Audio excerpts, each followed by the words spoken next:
the straight leg raise, seated. Have a seat on your mat, straighten one leg. Flex your toes to your nose, you're sitting right on top of your sits bones. Lift the leg up and hold it and lower it back down. Now you can take the bent knee away from you a little bit and lean back ever so slightly if you need that modification. Lift the leg up, no higher than your knee, and lower. Now, precision points.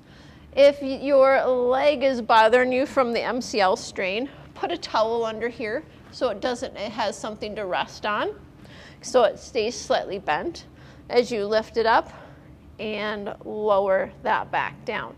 You can also take it all the way back down on your back, straighten your leg up to the ceiling, flex your toe to your nose and lift it up and lower it down. Lift and lower. So pick what way is going to work best for you.